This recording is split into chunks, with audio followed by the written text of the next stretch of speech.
অনেকদিন পরে আমি আমার বাড়ির সাইডে এলাম। এখন আমরা যাচ্ছি আমতা। তুমি তো মাইক লাগাওনি, কি শুনবে?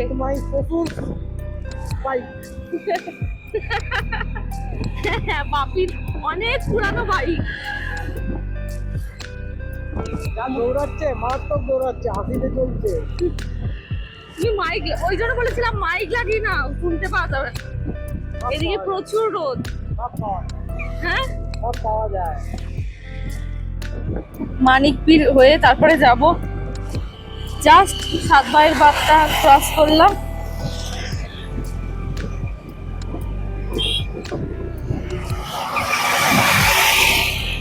আসার সময় প্রচুর বৃষ্টি হচ্ছিল, আর এখন কোনো বৃষ্টিই নেই। এখন পুরো রোদ আবার খাখা করছে। এদিকেই আমার স্কুল কলেজ সবকিছু এইদিকেই, মানিকপীরে স্কুল আর আমতা কলেজ।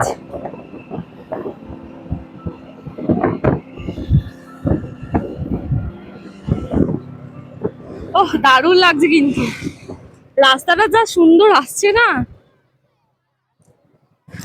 মেঘগুলো পুরো ভাসা ভাসা হয়ে আছে।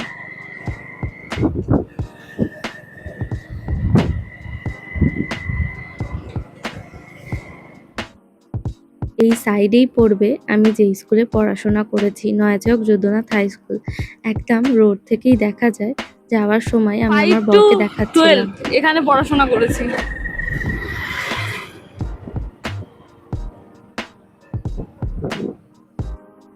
দেখো, মানে রাস্তাটা দুর্দান্ত আসছে।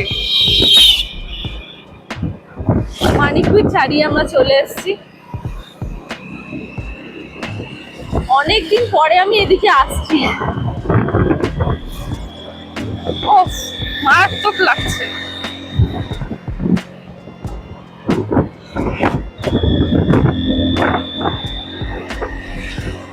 অনেকদিন পরে আমি বাপির বাইকটায় আবার বসলাম। আগে এই বাইকটা নিয়ে বাপি নয় ভাই আমাকে পড়তে দিয়ে আসতো। আমরা এখন যাচ্ছি ফতেপুর। অনেকদিন পরে ফতেপুর যাচ্ছি। কলেজ শেষ হওয়ার পরে ওই একবার দুবার বন্ধুদের সাথে যাওয়া হয়েছিল, তারপরে আর যাওয়া হয়নি। এই যাচ্ছি।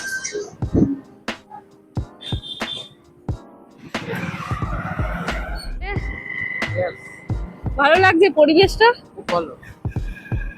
আমাদের ওই দিকের মতো নয়, পলিউশন আর পলিউশন। সাথে কিন্তু ভাই আর বোনও যাচ্ছে। ওরাই এসেছিল আমতায় কিছু একটা কাজে এসেছিল, তো আমরা বললাম আমরাও আসছি। যে ভাই আর বোনও এসছে সাথে। আমি অনেকদিন আগে এসেছি, রাস্তা ভুলে গেছি।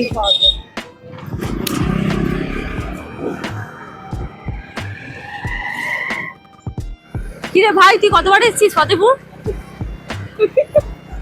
কতবার এসেছিস? ও তো প্রায় দিনই আসে। তুই কতবার এসেছিস? তুই আসিস না একবার? আমিও প্রচুরবার এসেছি।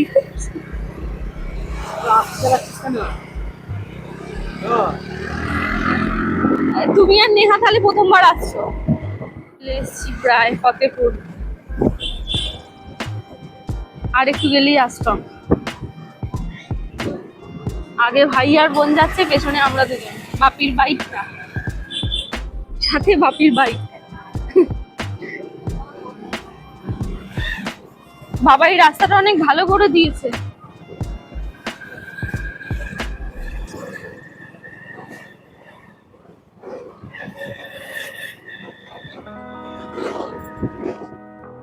যেহেতু জায়গাটার নাম ফতেপুর, ওই জন্য এই আশ্রমটাকে অনেকে ফতেপুর আশ্রম বলেও চেনে।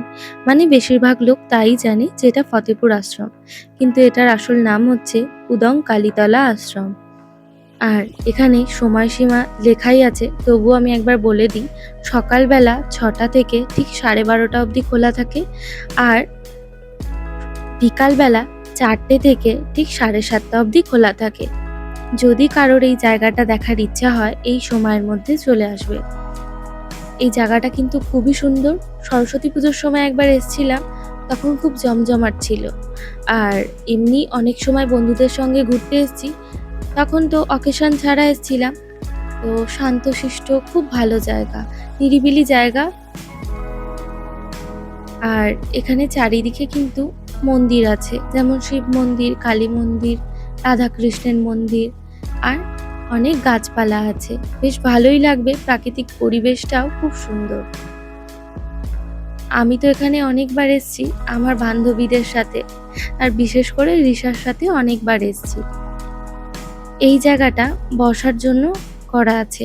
অনেক মানুষ এখানে এসে অনেকক্ষণ সময় কাটায়, এখানে বসে। আর যেহেতু দিনটা ছিল 15ই আগস্ট, ওই দিন ভোগ প্রসাদও দিচ্ছিল, খিচুড়ি।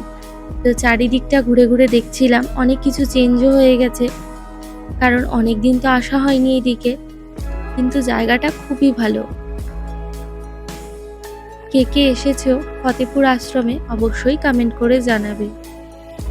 এই জায়গাটায় আগে একটা বোট ছিল, যেটাতে এই চারিদিকটা ঘুরে দেখা যেত বসে, মানে রাইড করা যেত এক কথায়।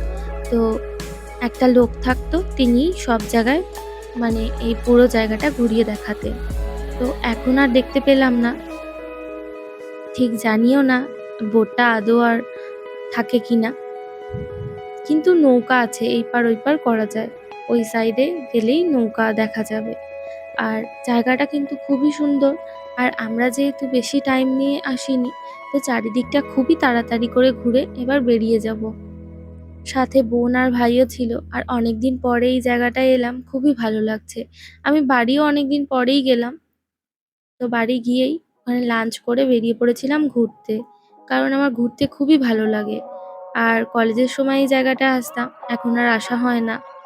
আর এইটা হচ্ছে পার্কিং এর জায়গা, এখানে কিন্তু টাকা দিয়ে গাড়ি রাখতে হয়। আর আশ্রমে ঢোকার জন্য কোনো টাকা লাগে না।